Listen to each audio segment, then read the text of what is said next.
তোরা না বই আড্ডা দিতেছস, খবর কি শুনছস? না তো কেরে কিছে? আরে এদিক তো দড়ি সুইসাইড করে মরে গেছে গা।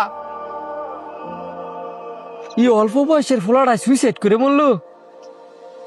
আরে এ দুনিয়াতে তো কষ্ট করলোই এখন পরকালেও শাস্তি ভোগ করবো। মানুষ যে কেরে নিজের ইচ্ছা সুইসাইড করে মরে না রে, হ্যাঁ নিজের ইচ্ছা সুইসাইড করে মরে নাই, আল্লাহ পাক লিখে রাখছিল সুইসাইড করে মরবো, এই কারণে সুইসাইড করে মরছে। কি কস? আল্লাহ পাক লিখে রাখছে মানে?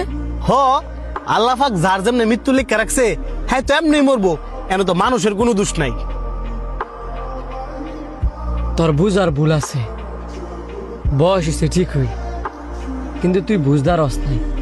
এ হাইতে কি করে, তুই আল্লাহ পাকের হুকুম ছাড়া এক ফোন লড় পারবি?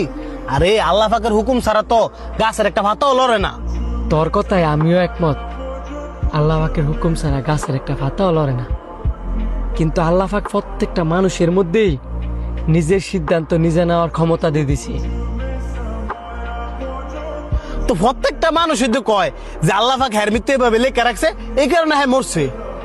তুই তো ইডা মানুষ, কে কি করতাছে বা কে কি ভবিষ্যতে করব আল্লাহ পাক সব আগে থেকেই জানে।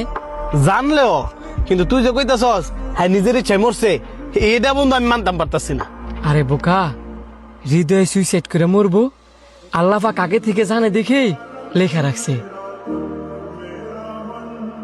তোর একটা উদাহরণ দিই, ধর তুই একটা জায়গার মধ্যে দাঁড়ায় আসস, এন সাইড দিকে সাইডটা রাস্তা গেছে, এন তুই কোন দিকে যাবি ও সিদ্ধান্ত নেওয়ার ক্ষমতা আল্লাহ পাক তোরে দিয়ে দিছি। তোর আরেকটা উদাহরণ দিই, তুই যদি ফরকিয়া করস, তুই যদি মারা করস, ওটা কি আল্লাহ পাকের ইচ্ছায়? অবশ্যই না।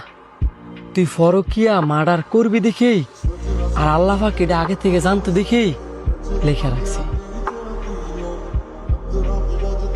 পৃথিবীর সবকিছুই আল্লাহ পাকের হুকুমে চলে, কিন্তু নিজের সিদ্ধান্ত নিজে নেওয়ার ক্ষমতা আল্লাহ পাক প্রত্যেকটা প্রাণীর দিছে। বন্ধু তোর অনেক ধন্যবাদ, আমি এতদিন একটা ভুলের মধ্যে ছিলাম, আজকে তুই আমার এই ভুলটা ধরাই দিলি।